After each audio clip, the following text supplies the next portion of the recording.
Bienvenidos, bienvenidas a este espacio de reflexión y debate sobre temas de igualdad y no discriminación, una coproducción de Justicia TV y el Consejo para Prevenir y Eliminar la Discriminación de la Ciudad de México, COPRED. El COPRED es un organismo descentralizado del Gobierno de la Ciudad de México encargado de impulsar la temática de igualdad y no discriminación en esta ciudad. El día de hoy trataremos el tema de la afrodescendencia en México y para ello les voy a presentar a mis invitados. Héctor Moreno Soto, que es profesor de la Facultad de Filosofía y Letras de la UNAM y miembro de México Negro AC. También tenemos a Tatiana Alfonso Sierra, experta en temas de afrodescendientes y académica del ITAM. Y a Abel Villanueva Hernández, activista afromexicano. Muchísimas gracias por acompañarnos el día de hoy. Para nosotros, pues, es un tema fundamental hablar sobre las personas afromexicanas o afrodescendientes. Y esa sería mi primera pregunta. ¿Cómo referirnos a las personas afromexicanas, afrodescendientes? ¿Cuál sería, digamos, la connotación o por qué la distinción entre afromexicanas o afrodescendientes? No sé, pues Tatiana, bueno, quizás yo empezaría primero por decir que, bueno, no hay digamos, los afrodescendientes o los afromexicanos, digamos, en todo el territorio nacional y digamos, en lo que es todo México, no es un cuerpo étnico homogéneo, sino hay una gran diversidad que realmente cuando uno, digamos, yo que cuando empecé digamos, a inmiscuirme en este movimiento por los derechos de los pueblos afrodescendientes o afromexicanos, lo que más me llamó la atención es ver cómo en cada región eran distintos. Digo, sí hay cuestiones que nos unen, sí hay cierta memoria histórica, nosotros mismos nos reconocemos, o sea, cuando vamos, yo me doy cuenta cómo nos reconocemos porque de repente sí hay cosas que nos unen, pero también son, digamos, comunidades muy diversas y pues yo también te pondría también la palabra negro, ¿por qué no? O sea, afrodescendiente, afromexicano y también negro, porque digamos, en algunas regiones así es como se reconocen y así es como ellos mismos se autoadscriben como negros. Ahora quizás ya lo afrodescendiente y lo afromexicano ya ha llegado, digamos, a partir como de, no sé, de lugares de fuera, como de instituciones quizás, de lugares que tratan como de alguna manera organizar o hacer entendible, digamos, todo este cuerpo social y toda esta gente que está ahí, pero en realidad en cada lugar se llaman de maneras distintas. Eso sería lo que yo empezaría.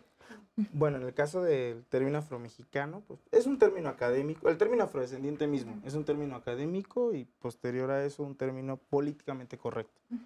Pero en el caso mexicano, como lo decía Héctor, dentro de la afromexicanidad hay una diversidad impresionante y nos vamos a topar antes que afromexicano otras palabras para autodenominarnos. En el caso de la Costa Chica, Guerrero, Oaxaca, que es de donde yo soy originario, la palabra negro no tiene ningún inconveniente. Sí.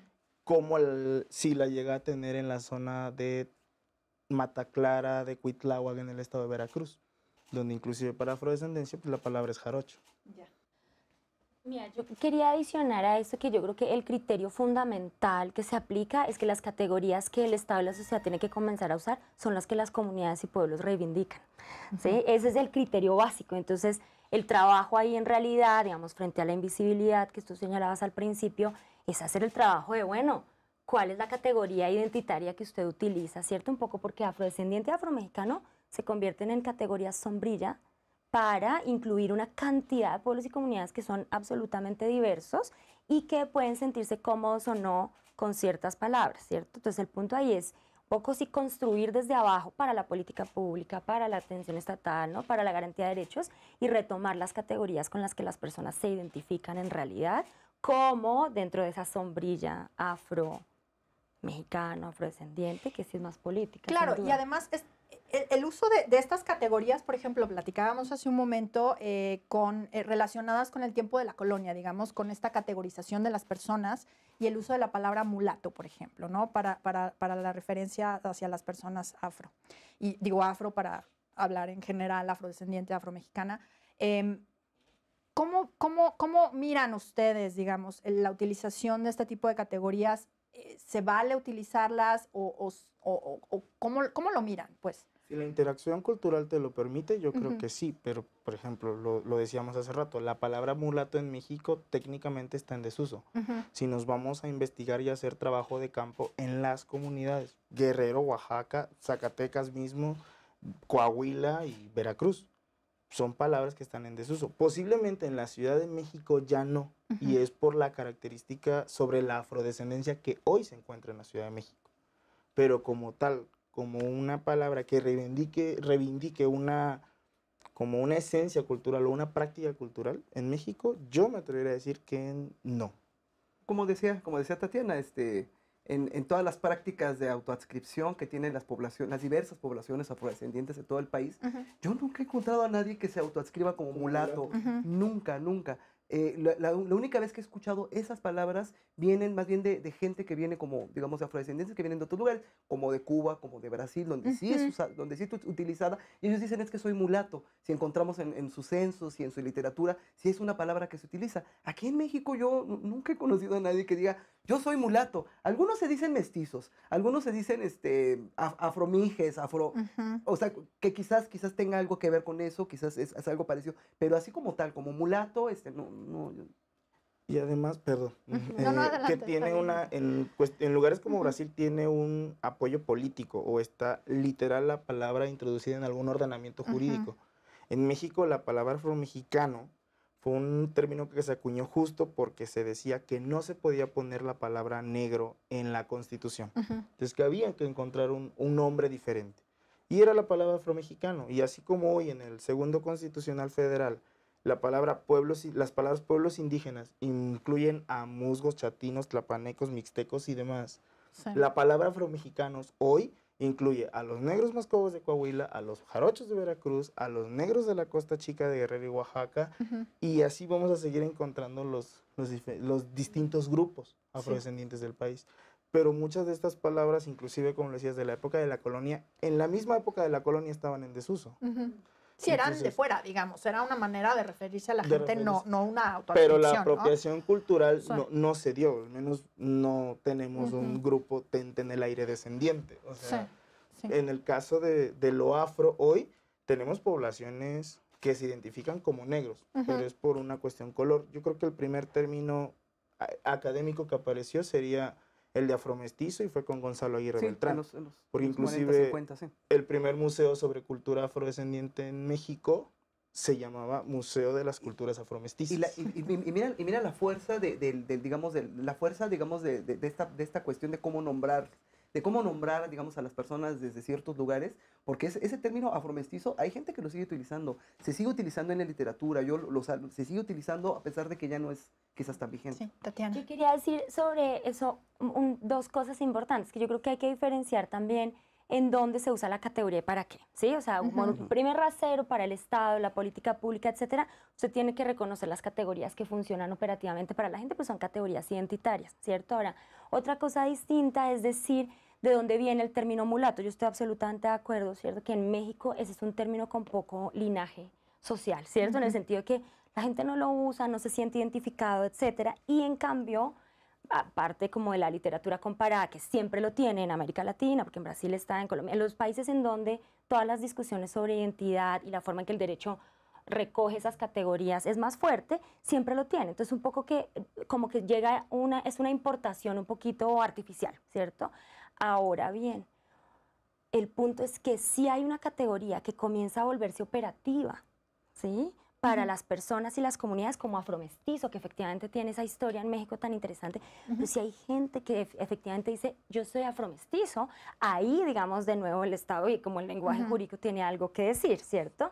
Y nos permite también un poco entender cuáles son las trayectorias de identificación de las comunidades, porque pasa que la gran mayoría de veces las comunidades que tienen, las categorías que tienen que ver con identidades étnico-raciales son categorías que están asociadas históricamente a desventajas, ¿cierto? Socioeconómicas, sociales y de todo tipo, pero además también a cargas peyorativas. ¿Sí? Entonces a las personas les cuesta mucho identificarse como indígena, por ejemplo, después de toda una historia de discriminación y exclusión, como negro después de toda una historia. Entonces todas esas categorías vienen un poco atravesadas por prácticas sistemáticas, históricas de exclusión, de manera que la forma en que también vuelven a volverse operativas y se vuelven una herramienta de orgullo y de identidad es un proceso también que uno tiene que comenzar a reconocer, ¿sí? Claro. Sin perder de vista pues de dónde surgen, porque muchas veces es como las importan artificialmente, pero de repente eso es una categoría de movilización social. Y si es, digamos, uno también tiene que entender entonces, ok,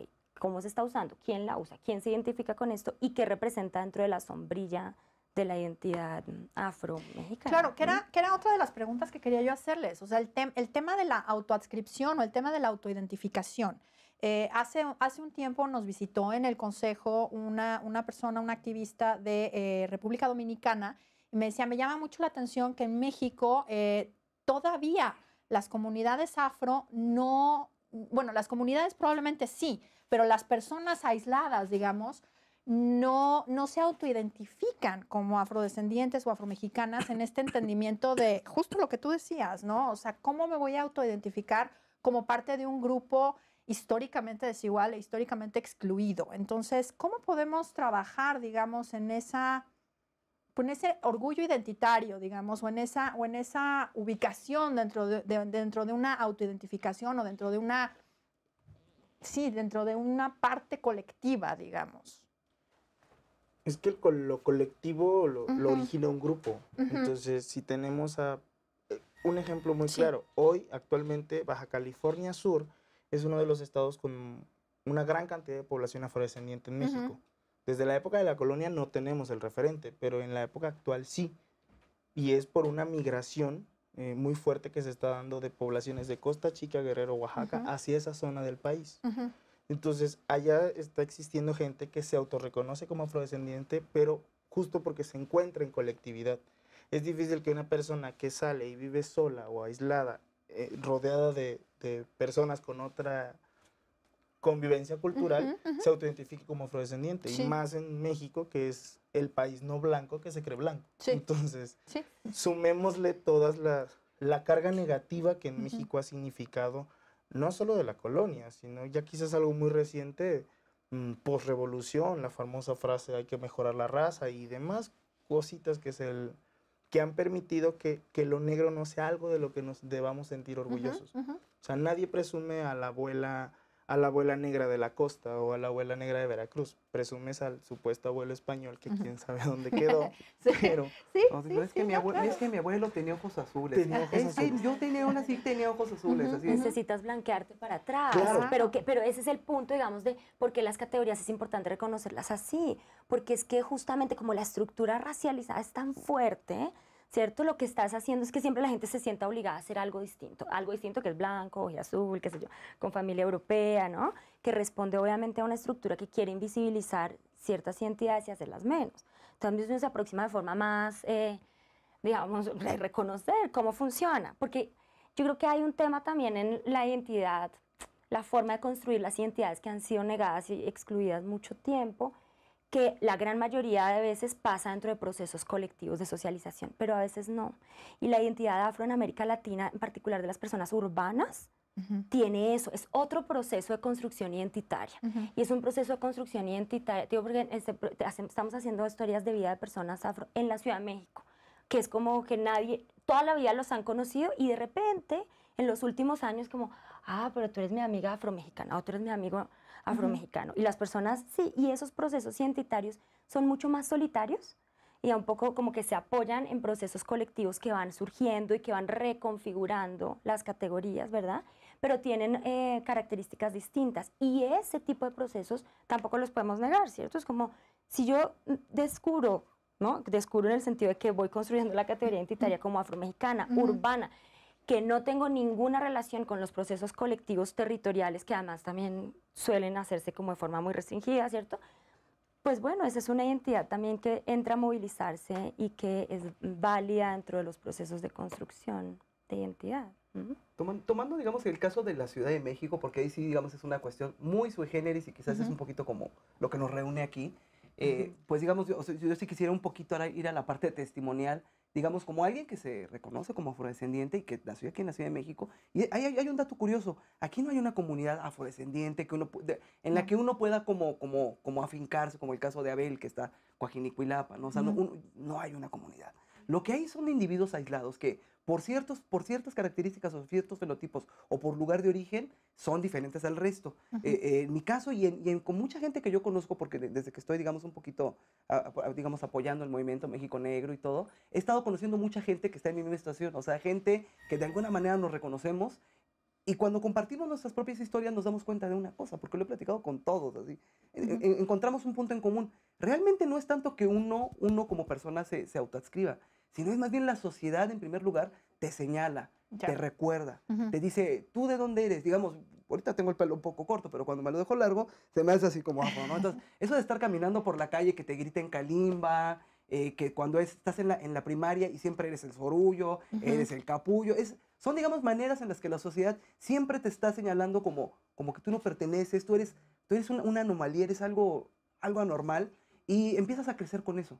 Claro. Y como habitante de la Ciudad de México empiezas a crecer con eso, se generan cuestiones que, digamos, de alguna manera tu identidad, tanto política como esta interna, se ve un poquito afectada. Y es hasta, digamos, cuando ya empiezan estos movimientos, ya, digamos, en la costa, en Veracruz, que uno, digamos, de repente empieza a ver y dice, órale, o sea, sí hay, siempre han estado aquí. Por alguna razón yo quedé aislado, igual otras personas, pero lo que solamente quisiera regresar a esto. Fue, en primer lugar, es la sociedad, el estigma y el racismo, por lo menos en este contexto, los que señalan quién sí es normal y quién no es normal para los estándares. Sí, por supuesto. ¿Querías agregar algo, Abel? Sí, además, no sé, el efecto Ciudad de México es el efecto medios de comunicación. Y, ojo, claro, la Ciudad de México es el lugar donde a más personas afro se les decía o negrito Bimbo o que era el monito del bambucha de Fanta. Entonces, son cuestiones que no te van a permitir sentirte orgulloso de algo que provoca que la gente te discrimine. Entonces, yo soy un afrodescendiente que sale de la Costa Chica de Guerrero, que se encuentra en la Ciudad de México. Tengo tal vez una paisana en Iztapalapa, otra por Barranca del Muerto y una más en Ecatepec. No estamos en colectividad y sería muy difícil generar esa colectividad en la Ciudad de México. Claro. Ese es otro factor. Déjame decir una última cosa frente a eso de las categorías, porque eso justamente como la Ciudad de México, ¿no? Que estamos, es muy importante como también entender que es que todas las categorías de la forma en que se clasifican a las personas en las sociedades siempre tiene que ver con el contraste, en particular las étnico-raciales. Entonces, en un lugar en donde todos somos, digamos, todos lucimos así, ¿cierto? Pues no hay cómo diferenciar. Entonces, por eso también es importante entender, ¿cierto?, cómo funcionan, cuándo se usan para discriminar y cuándo las personas y las comunidades le dan la vuelta a eso para decir, bueno, mira, tú que me has llamado negro despectivamente toda la vida, te voy a decir en realidad esto sí hace parte de mi identidad y vale en el mismo nivel que tú X, Y, Z, pero solamente a partir como de los distintos grupos es que también es posible entender cómo se construyen, ¿no? Claro. Vamos a hacer una pausa y ahorita continuamos con esta discusión. Muchas gracias. No le cambien.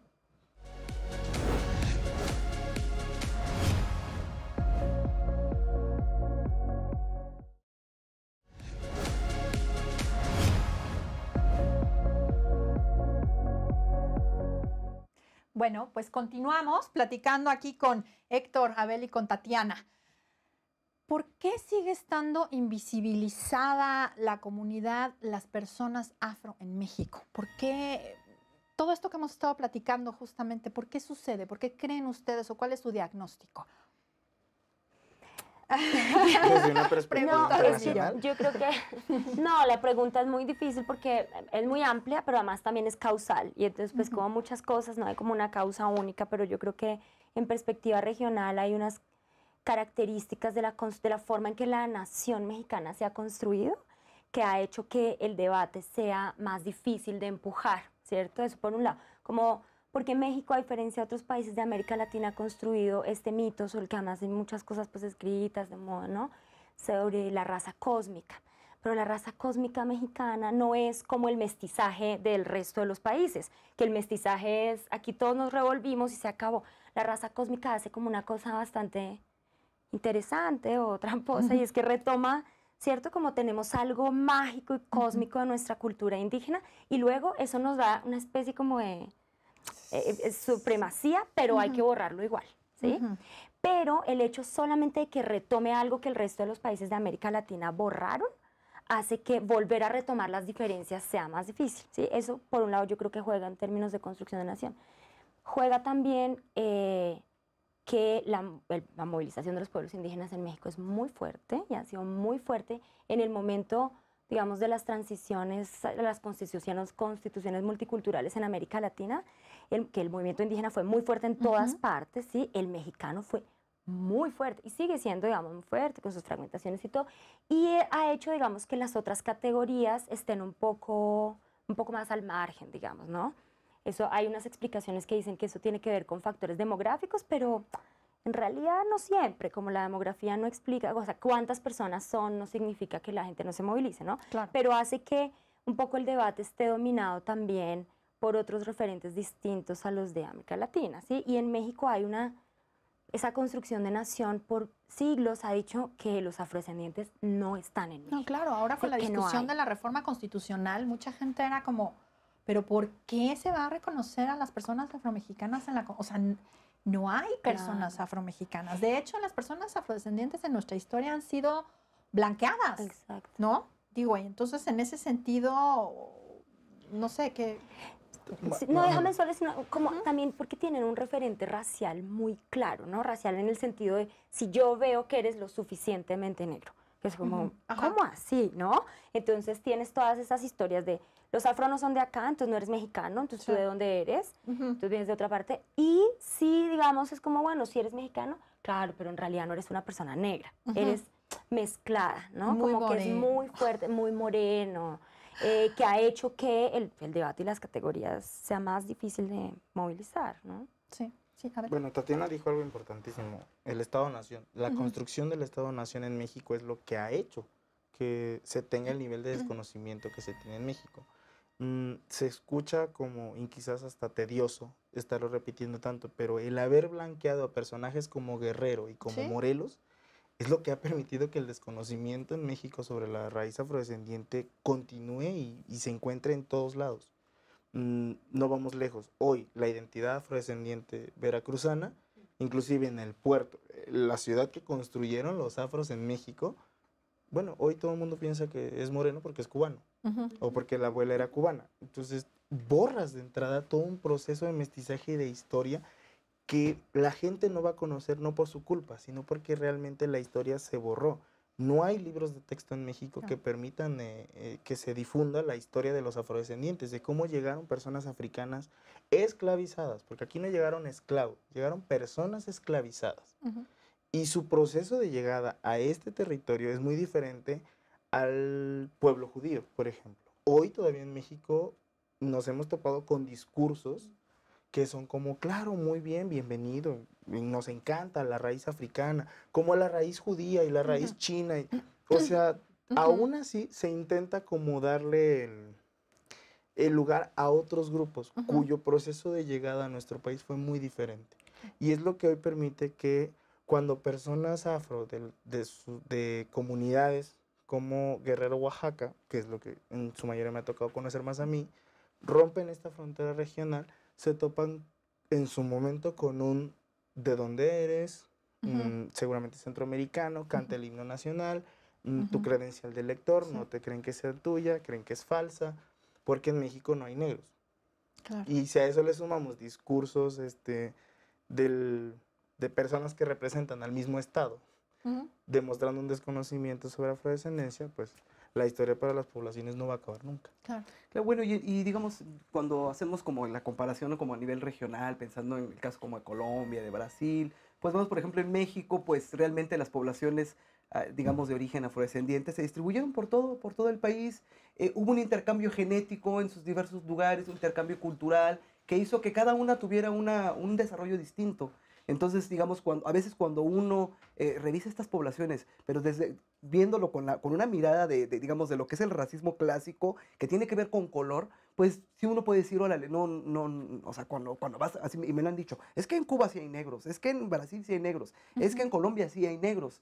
Y hay una cuestión histórica que hizo que digamos, que estuvieran en ciertas regiones, pero aquí en México realmente, digamos, hay que ver la historia, cómo se distribuyeron en tantos lugares, pero una cosa que a mí me ha llamado la atención es cómo con esta creciente movilización, digamos, de este orgullo, por decirlo de alguna manera, pues digamos, a ciertas poblaciones que antes no se sentían identificados con eso, ahora lo están empezando a hacer. Poblaciones que todavía siguen aisladas. En Zacatecas, en Coahuila, en todo lo que es el Camino Real de Tierra Adentro, hay muchas que realmente hasta allá, digamos, no ha llegado hasta allá todavía este movimiento por cuestiones que tienen que ver con violencia, que tienen que ver con desigualdad, por muchas cosas, pero quisiera terminar con una cuestión que me tocó vivir, que fue una cosa así muy hermosa, que fue cuando fue el encuentro de pueblos negros en Mata Clara, en Yanga. Es la primera vez que, digamos, el encuentro sale de Oaxaca y de Guerrero y se va a Veracruz. Entonces yo, como ya saben, siempre estoy metido ahí ayudando y todo, lo que a mí me llamó mucho la atención fue ver cuando se encontraban las mujeres de Mata Clara y las mujeres de la Costa Chica, o sea, lo que platicaban, o sea, no se conocían, o sea, sabían de ellas, pero no, una cosa es eso y otra cosa es verse. Cuando salieron los Diablos a la escena, la gente de Veracruz estaba fascinada. O sea, hubo un intercambio cultural en el cual todos se vieron reconocidos. Entonces yo dije, wow, o sea, esto apenas está empezando a arrancar y hay que tener muy claro esto. Tenemos que quitarnos la visión racista del color y empezar a ver también en términos culturales. Sí, sí, justo ese era otro tema que quería yo tocar con ustedes, justo el tema de los desarrollos culturales, ¿no? Ahora en julio tuvimos la fiesta en Copret, festejamos, conmemoramos la memoria de Nelson Mandela, así se llama nuestro Instituto de Educación, y tuvimos la visita de los Diablos, y entonces, de Coajinicuilapa, y entonces a mí me llamó muchísimo la atención todo este desarrollo cultural alrededor justamente de las personas esclavizadas que llegan a la costa de Guerrero, y cómo a partir de eso empieza todo este desarrollo cultural a partir de este baile, pero además, o sea, junto con otras manifestaciones culturales. Y entiendo que dependiendo de las comunidades, el problema de la Ciudad de México que mencionaban que justo está atomizada, digamos, la presencia de personas afrodescendientes en la ciudad. Entonces, ¿cómo comparten, digamos, los desarrollos culturales? O sea, ¿son muy distintos o son muy parecidos? O sea, porque, por un lado, o sea, ¿hay esta identificación cultural o son desarrollos culturales regionales que a lo mejor no tienen que ver el de Guerrero con el de Veracruz? ¿Y cómo poder lograr eso en la Ciudad de México? Porque justo, o sea, ante una ausencia de comunidad cultural, pues tenemos una ausencia de autoidentificación y justo, pues sí, la pérdida de referente. No sé si lo pudiera explicar con el tema Encuentro de Pueblos Negros, pero como lo mencionaba Héctor, el Encuentro de Pueblos Negros es este evento que se creó en 1997, que las poblaciones de Guerrero y Oaxaca, específicamente de esta región llamada Costa Chica, se juntaban en una especie de festival con una demanda de recursos y expresando que su cultura era diferente a la de otras poblaciones que había alrededor, y eso era porque existía una raíz africana, o como todo el mundo lo decía ya, una raíz negra, y empezaba a hablarse de la tercera raíz. Cuando llega este choque, porque al menos yo creo que así lo vimos varios, cuando llegó este choque, este contacto entre personas de la Costa Chica de Guerrero y Oaxaca, con sus expresiones, inclusive con su gastronomía, y llega a Veracruz, a una zona afro también, con sus expresiones y su gastronomía, hubo sorpresas por ambos lados, pero también hubo como una plática de interacción. Yo recuerdo mucho en la parte de la cocina, que las señoras hablaban de esto, como, pero bueno, entonces, a ver, al chileajo de ustedes, nosotros le decimos salsa de puerco, pero le ponemos esto, y la diferencia es esto y esto. Entonces, ese intercambio permitió comprender como el desconocimiento mismo de dos grupos culturales que tienen la misma raíz, pero que han estado aislados, inclusive por la misma construcción del Estado-Nación.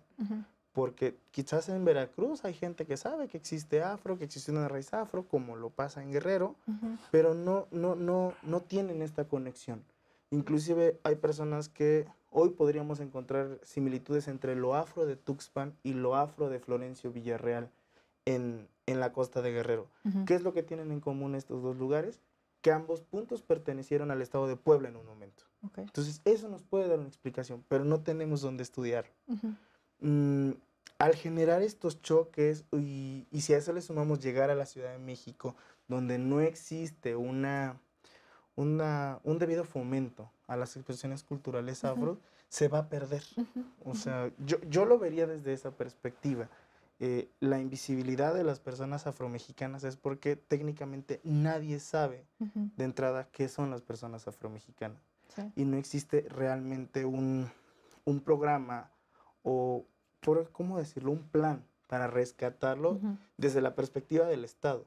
Están estos proyectos y que en su momento el movimiento de Veracruz se junta con este encuentro de pueblos negros de Guerrero y Oaxaca, y hoy logró que 3 estados unieran su afrodescendencia. Y un año después, en el 2018, este encuentro de pueblos negros llega al nacimiento en el municipio de Musquis, en Coahuila, con otra perspectiva, con otra cosmovisión, pero que hoy por hoy están generando esta identidad afromexicana a nivel nacional. Pero realmente ahorita el proceso de los afros es muy nuevo. Estamos hablando de 1997, 22 años ahorita, y que ya estén unidos 4 estados, hoy la Ciudad de México también, pues no es algo que va a ser de la noche a la mañana, No, claro. porque se tiene que luchar contra una invisibilidad de 200 años por lo menos. Sí, por supuesto. ¿Y qué pasa? Es que justo, ¿no? O sea, pienso, por ejemplo, en la construcción cultural afro de Estados Unidos, que es una construcción cultural, o sea, no pasa tanto por un tema de tonalidad de piel, sino más por una construcción cultural de identidad, de pertenencia a una forma de ser, ¿no? Y noto una ausencia de eso, por lo menos en la Ciudad de México, por supuesto, Bueno, ¿no? en eso sí, yo quisiera comentar un poquito. Bueno, yo, aparte de, digamos, de ser profesor y todo eso, soy también músico tradicional, soy arpista. O bueno, soy aprendiz de arpista, porque eso es muy, la verdad, o sea, la verdad. Yo sí, digamos, de alguna manera, cuando empiezo a analizar, por ejemplo, la música tradicional digamos, de las regiones afro, sí hay patrones rítmicos que de alguna manera sí comparten.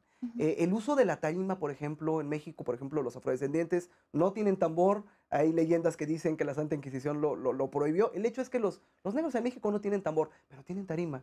Y ahí en la tarima es donde se ubica, digamos, de alguna manera, lo que sería el tambor en otros lugares.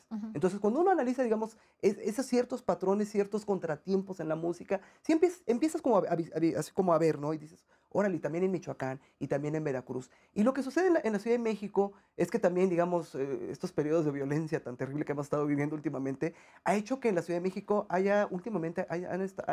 oleadas de gente que está llegando aquí a México, de migrantes, que están llegando de Guerrero, de Oaxaca, de Veracruz, de muchos lugares, y se empiezan a reunir en ciertos lugares, y empiezan a recrear su cultura, y empiezan a dar talleres. Yo, digamos, la parte que yo sé, por ejemplo, de arpa, la he aprendido en uno de estos talleres, donde la gente que viene recién de Guerrero se empieza a juntar y empieza, digamos, de alguna manera, ya estamos aquí, pues de repente alguien trae el arpa y empiezan a hacer talleres, y se empieza, de alguna manera, ahorita hay un movimiento un poquito subterráneo, no tan masivo, de gente que está empezando a recuperar esto, y de repente te encuentras, y lo vimos en el 20 Encuentro de Pueblos Negros, grupos, por ejemplo, que tocan música de Oaxaca, del son de artesa, y son de aquí, y son gente que ha aprendido con gente de allá, que tocan sones de tarima, gente que hay 2 bandas de chilenas, yo he tocado chilenas, hay bandas de chilenas que son gente de aquí, que escuchó esa música, la aprendió y la está reproduciendo de alguna manera, y digamos, de alguna manera, sí hay un movimiento un poquito subterráneo, obviamente fuera de la institucionalidad, gente que realmente lo hace por el gusto de hacerlo, pero sí existe y se está moviendo. O sea. Tatiana. Sí, no, yo quisiera adicionar que hay, digamos, alrededor de la cultura es una posibilidad también, ¿cierto?, de movilizarse colectivamente.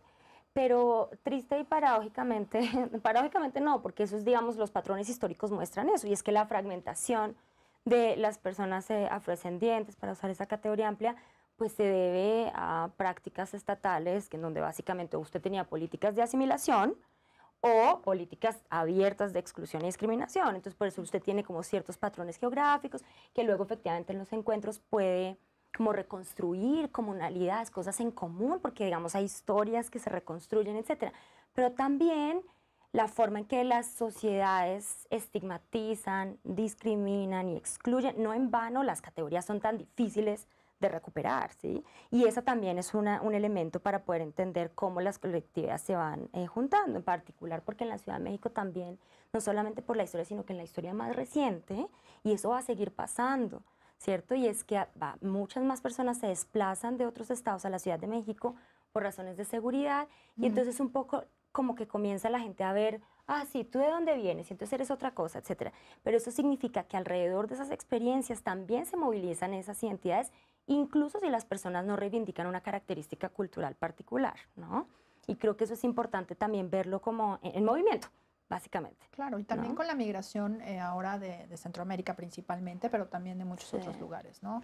Que pues también eso abona, digamos, a la construcción también y a la reivindicación cultural, sobre todo, ¿no? ¿Querías agregar algo? No, quizás también la otra cosa que puede pasar en Ciudad de México muy rápido es, yo al menos así lo veo, se está empezando a generar una competencia entre la afrodescendencia.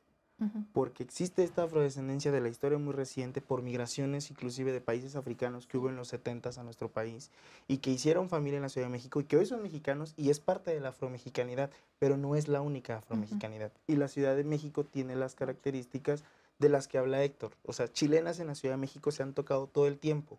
Hoy mucha gente en la Ciudad de México sabe que la chilena tiene este enriquecimiento, se lo dieron las poblaciones afrodescendientes. Es quizás lo que está pasando. Y es cuando, es lo que les digo hace rato y sin caer a conflicto, es cuando a veces no rescatamos afrodescendencia y sino que intentamos africanizar. Es como las cosas que pasan en la Ciudad de México que realmente solo pasan en la Ciudad de México. Muy bien, pues ahorita continuamos platicando sobre esto. Vamos a hacer una pausa y ahorita regresamos.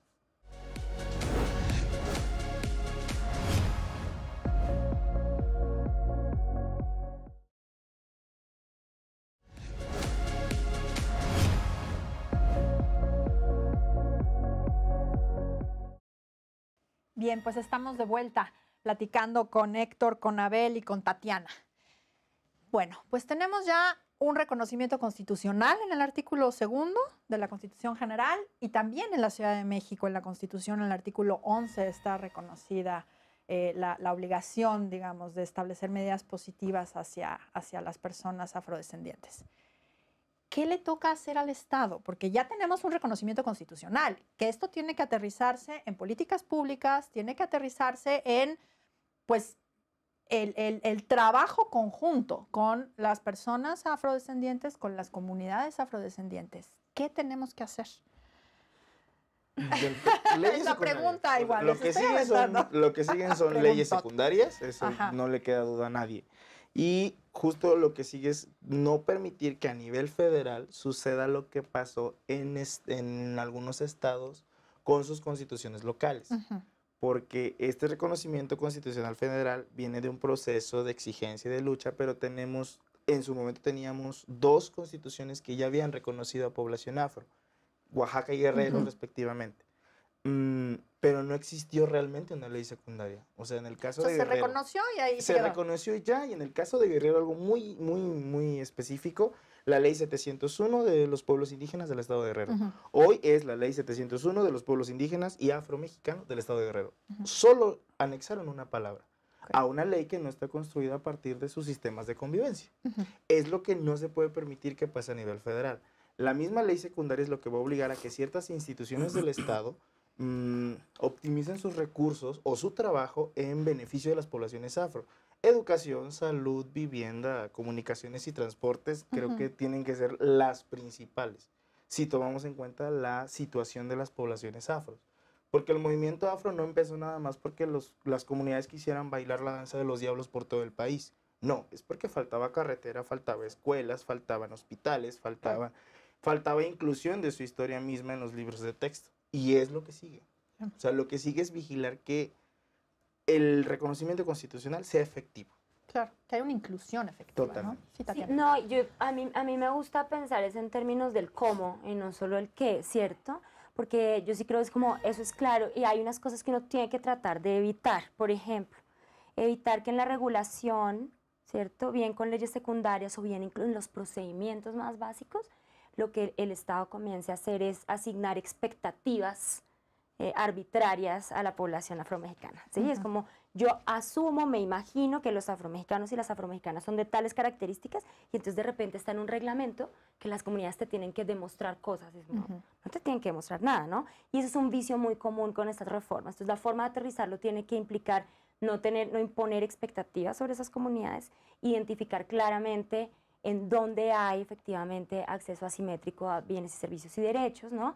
Y hacerlo de forma participativa, básicamente para no replicar a través del reconocimiento de la legislación los patrones de discriminación que ya conocemos. Y creo que ese cómo te da pautas para hacer procesos participativos amplios, grandes, en donde no vayas a equiparar a la población afromexicana a los pueblos indígenas, porque no son, ¿cierto? Donde te quepa la diversidad dentro de las distintas comunidades afromexicanas y que efectivamente garantice en la práctica, ¿cierto?, el acceso a los derechos, más allá de la fórmula retórica que una reforma abre, ¿no? Es una gran oportunidad, pero hay que estar atento al cómo desarrollar la vigencia de los derechos o hacerlos vigentes los derechos.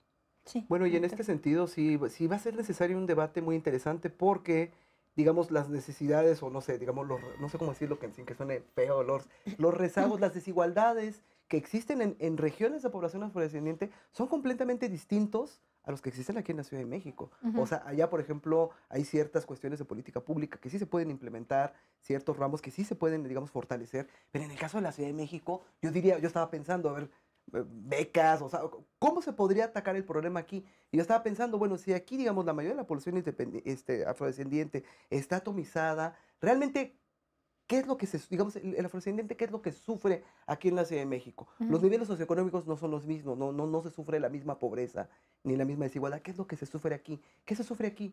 Digamos, cierto reconocimiento a nivel cultural, cierto reconocimiento dentro de, digamos, la currícula educativa, que se sepa que existen, que se sepa que están allí. No sé, digamos, digamos, el debate sería pensar ¿qué sería, o sea, cómo la política pública se implementaría aquí en la Ciudad de México? Aquí sí le veo como que aquí sería de otra cuestión, o sea, de una manera un poquito distinta. Entonces, eso es ¿Querías como la decir tarea. algo, Abel? Sí. Creo que de entrada es Sí. comprendiendo la afromexicanidad, en el cómo va a ser, de entrada, las personas encargadas de ejecutar este reconocimiento o diseñar e implementar estas políticas públicas, es conociendo la afromexicanidad. Yo al menos en donde podría yo encontrar problemas, o creo que ya se empezaron a encontrar, quizás en el tema INPI, es con el tema de la Ciudad de México, los barrios originarios y pueblos indígenas de la Ciudad de México. ¿Que puede esa ley aplicar a los pueblos afros? Sí, pero de acuerdo a las características de los programas y de los lineamientos que hoy se tienen, los afromexicanos no entrarían, porque la Ciudad de México tiene un barrio chino, pero no existe un barrio afro. Claro. Tenemos población afromexicana ubicada en distintos puntos de la ciudad, pero no en un mismo punto colectivo. Sí. Y los procesos que hoy emanan de esa ley son para personas que viven en colectividad y que pueden demostrar inclusive quizás una ubicación o dominio de un territorio. Ese no aplicaría para los afros. ¿Y por qué no aplicaría? Porque no se conocen las características de la afromexicanidad de la Ciudad de México. Sí, Sí, Tatiana. igual hay como en los procesos de reclamo con todos esos nuevos instrumentos y reconocimiento, cosas en los procesos sociales que son muy interesantes y es como efectivamente eso no pasa. Pero ¿qué tal si un día efectivamente alguien dice sí, en este barrio y haces un reclamo análogo al de los pueblos originarios? Y entonces yo creo que donde el Estado también tiene que estar preparado en sus distintos poderes es para poder reconocer eso. O sea, ese es un reclamo que la ley permite que la gente movilice, ¿cierto? Y comenzar a distinguir también tipos de reconocimiento de derechos individuales y colectivos, ¿no? Digamos, igual que como si los pueblos indígenas, digamos, como persona que pertenece a un pueblo indígena, tienes como toda una, digamos, una carta de posibilidades, ¿verdad? Y como colectividad, como comunidad tienes otra. Piensa, no sé, la consulta previa. La consulta previa no aplica para un individuo que es parte de un pueblo indígena, pero sí aplica para un pueblo indígena, una comunidad indígena, etcétera, ¿no? Claro. Entonces, como que hay distintos niveles de reconocimiento que, digamos, la ley como que ignora o reconoce de forma muy cruda, pero que el Estado tiene todas las posibilidades para llenarlo de contenido sociológico en serio, ¿sí? O sea, vas y te paras ahí y entiendes y construyes la política pública con las personas y vaya, ahí va a estar toda la diversidad, digamos Claro, que, ¿no? O sea, pensaba yo, por ejemplo, o sea, como en dos partes, ¿no? Una parte que pasaba por el reconocimiento de la desigualdad étnico-racial, que digamos, esto vendría acompañado inclusive de la desigualdad de personas indígenas, ¿no? O sea, Sí. cómo la tonalidad de piel o las características étnicas raciales de una persona le impiden el acceso igualitario a derechos. Y por otro lado, la parte como comunitaria cultural, ¿no? O sea, cómo apoyar, cómo fomentar, cómo, pues sí, colaborar, digamos, como Estado o como autoridad en esta identificación y en esta formar parte, digamos, de un algo. O sea, lo pensaba más desde el punto de vista cultural, digamos. O sea, a través, digo, se me ocurre de lo más sencillo, el festival o el eventos, digamos, de tono puramente cultural. Y la parte de reconocimiento, como mencionabas hace un momento, no sé, becas, medidas positivas en general para la inclusión de las personas que han sido excluidas y que han sido tratadas desigualmente por sus características étnico-raciales. No sé. Pues, perdón. Sí, Yo haciendo como, yo creo que No, dale. Haría falta también, o sea, digamos, pensar en cómo generar también un cambio cultural, porque, digamos, yo cuando pienso en estos temas, yo pienso en una cuestión que yo le empiezo a llamar como una especie como de economía del cariño, Ajá. que se da inclusive hasta a nivel familiar. Sí. O sea, dentro de la familia siempre hay un negro y hay un güero. Sí. Y por alguna razón al negro se le trata peor que al güero. En toda familia, o sea, cuando empezamos a analizar a nivel micro cómo se maneja inclusive la propia familia, Sí. nos entendemos que es un problema cultural que realmente yo a veces me pongo a pensar cómo atacar eso solamente con cuestiones de muy largo, o sea, digamos, de muy largo alcance. Y digamos, una de las cuestiones que podríamos empezar a hacer es primero empezar a pensar, en cada familia hay un negro. Ujú. Y en muchas ocasiones no es que sea afrodescendiente, solamente tiene que ver con cierta tonalidad de piel. Sí. Ahora, esta persona se puede autoadscribir como afrodescendiente y ser parte del movimiento y empezar a luchar, no lo sé. Pero Ujú. de entrada el señalar eso, o sea, el señalar que existe una economía del cariño, digamos, de las emociones dentro de la estructura familiar, o sea, para empezar así, ya si lo empezamos digamos, a ver, digamos, a nivel más macro, ahí es donde encontramos la cuestión de la discriminación dentro de la escuela, Claro. y cómo se va perfilando todas estas personas, cómo se van perfilando de alguna manera, que ya al final de su vida o ya cuando llegan a cierta edad, ya son incapaces de poder ver cualquier cosa. Realmente ya cualquier cuestión que tiene que ver con el color, uno escapa, se corta el pelo, no sé, uno trata de visibilizarse ya uno mismo para escapar de esto. Y es justo la representación, ¿no? Algo que platicábamos también antes de entrar al aire. El tema de, por ejemplo, la invisibilización en las telenovelas, en los programas, en las revistas, en todos lados, En ¿no? todos lados. O la exotización, que es O el la- otro extremo, por ¿no? supuesto. Entonces es como tienes una persona indígena y solamente ocupa ciertos roles, Claro. ¿cierto? ¿No? Si tienes una persona afro, entonces solo baila o juega fútbol. Sí. Es como, bueno, no puede hacer, no sé, ser profesor de la UNAM. Claro que Sí, puede ser profesor, claro. ¿sí? Como que siempre estás corriendo ese riesgo igual y yo sí creo que es bueno tener en cuenta, además que digamos que las esferas no están separadas. En ese informe del Colmex y de Patricio Solís es lo más impresionante es efectivamente dentro de la familia, Ujú. ¿cierto? Y el Exacto. Estado, con una reforma constitucional, tú no vas a cambiar No, eso, claro. obvio, nadie cree eso, ¿correcto? Ahora, con discursos construidos desde el Estado, en donde eso comience a tener valor, con políticas y programas, digamos, en la parte cultural y etcétera, de repente ahí hay procesos de retroalimentación, ¿no? Que vuelven a espacios mucho más micro, ¿sí? Como un asunto de cuando tú dices, bueno, ¿por qué me andas tratando así distinto al que es el güerito o el güero o lo que sea, ¿no? Cuando la gente comienza a oír discursos sociales en donde esas ideas circulan, también puede comenzar a cuestionar Claro. sus interacciones estas micro y campañas- viceversa, ¿no? Empezar a Como- hablar de la diversidad sobre todo, y que es una diversidad que siempre ha existido, que a veces se ha, digamos, de alguna manera, a veces se ha ocultado diciendo que nuestra raíz es indígena o europea, es decir, hay otra, poner a Yanga en los libros de texto, que todo el mundo Claro. sepa quién es Yanga, que todo el mundo lo sepa, o sea, por favor, eso, o sea, en sí ese Claro. tipo de cuestiones podría generar que, digamos, en otras generaciones ya se empiece a cambiar la percepción, Sí. que un niño lea, a ver, Yanga, Guerrero, Morelos, los afrozapatistas, ¿no? O sea, están Sí, ahí, son sí. parte de la historia de México. No, y en la misma publicidad, ¿no? Digo, que Claro. siempre nos venden como, es que es aspiracional. Bueno, pero, o sea, ¿qué Gravísimo. quiere decir que es aspiracional? O sea, mi tono de piel no va a cambiar, Pero es aún ¿no? más grave. O mis características, ¿no? O sea, sí, perdón. No, perdona que te interrumpí, Sí. pero es que cuando es que es aspiracional, aún más grave, Pero, porque lo que tú ajá, me estás diciendo es que exacto, por la forma en que yo luzco no Está se mal. vale. Está bien. ¿sí? Está mal, tengo Y que es que mejorar. no solo va a ser una cuestión que fomente el Estado o a partir de Sí. leyes, eso tiene que ser general y con Ujú. distintos con distintos sectores de la población. A ver, algo Ujú. elemental que dijiste hace Ujú. rato, las telenovelas. Ujú. México es el país que más telenovelas consume y que en su momento más telenovelas exportaba.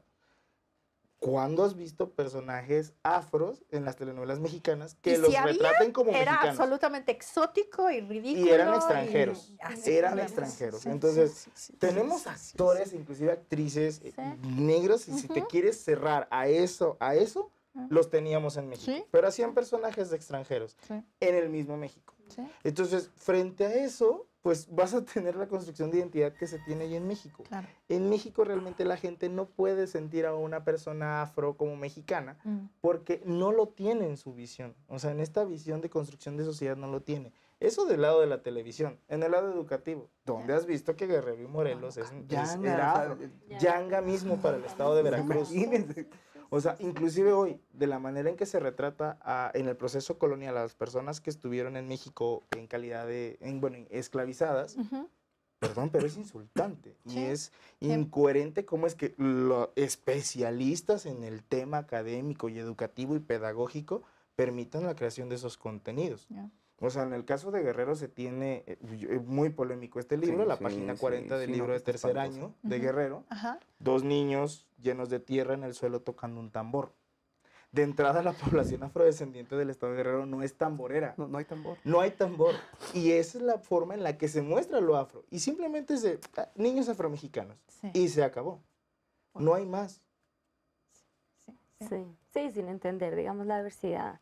Sí, yo solo como para, me imagino que vamos a terminar, sí quiero como volver a mencionar que ahí hay un riesgo igual que uno siempre debe evitar, ¿no?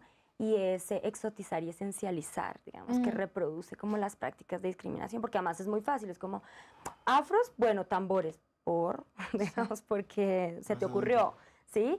Y eso desde los discursos estatales, cuando uno tiene oportunidades nuevas, de estructuras legales nuevas, es muy grave y muy riesgoso y se cae muy fácil, porque es más fácil que alguien en la Ciudad de México desde su escritorio imagine cómo son la población en Coahuila, ¿cierto? O en Guerrero, en vez de que haga la tarea como debe ser, pero hay formas en que se puede hacer la tarea como debe ser. Y dimensionar como las consecuencias que puede tener. Exacto. Porque, por ejemplo, en México, yo me atrevo a decir que a nivel región, es uno de los países que más exotiza a la mujer afro. Y los casos de hipersexualización de mujeres afros que tenemos en México realmente son alarmantes. ¿Cuál es el problema? Que no tenemos ahorita las instituciones adecuadas para identificar y darle solución. Y las pocas que tenemos están como limitadas a ciertos sectores. Por ejemplo, COPRED. COPRED no se puede ir a Guerrero a visibilizar a mujeres hipersexualizadas. Guerrero no tiene un consejo. Y a CONAPRED no le dan los brazos para llegar a todo el territorio nacional. Pero COPRED puede hacer convenios interinstitucionales con otro tipo, ¿no? O sea, lo que quiero decir es que hay mucha creatividad por el camino. Nos queda ya 2 minutos para cerrar. A ver, ¿alguna reflexión? Comprender la afrodescendencia en México significa volver a leer la historia de México. No hay más. O sea, comprender hoy del por qué una persona afro está en las calles de la Ciudad de México, en Monterrey o en Guadalajara, que no netamente tiene que ser extranjero. Pero es difícil en este momento que todo mundo ya asimile la afrodescendencia nacional, porque la historia misma de México no ha permitido conocer esa afrodescendencia nacional. Entonces, en el caso de las organizaciones de la sociedad civil, es seguir trabajando en la visibilización del tema afro, sin perder la cuestión cultural, pero también ya entrar aún más fuerte a lo que viene con el tema del reconocimiento, las políticas públicas y la manera en que se van a llevar a cabo esas políticas públicas, cómo se van a diseñar y que se tienen que diseñar de la mano de estas comunidades, no solo de las personas que están en Ciudad de México y no solo de los que están en Coahuila, ni de los que están en Guerrero, ni de los que están en Oaxaca. Esto es una cuestión en lo que hoy sí tenemos que hacer valer la palabra afromexicano, una cuestión general. Tatiana. No, ¿qué más se dice? No, yo en realidad solo resaltaría el punto de cómo hacerlo, ¿cierto? Cómo bajar la reforma constitucional y que signifique vigencia efectiva de derechos. Y yo creo que el cómo en cualquier tema étnico-racial y que tiene además como un panorama, un escenario de desigualdad profundo, tiene que ser desde abajo y desde los territorios. Y entonces creo que además el Estado mexicano está muy bien equipado para poder hacer eso a nivel federal y a nivel estatal. ¿Sí? Es usted haga una política pública desde abajo de verdad. Claro, con participación. Con participación efectiva. Hay muy buenos ejemplos además en otros lugares de eso, cómo se puede hacer. Y fácil no es, ¿no? No es como, ay, voy a citar a un taller y no, eso no, ¿cierto? Digamos, tiene retos, pero sí creo que es la forma más responsable y jurídicamente rigurosa de hacerlo para evitar caer en estigmatizaciones que terminan en nuevas discriminaciones. Bueno, yo voy a ser un poquito políticamente incorrecto, me van a disculpar. Pero, digamos, yo a veces no soy o sea, pienso de una manera tan positiva como ustedes.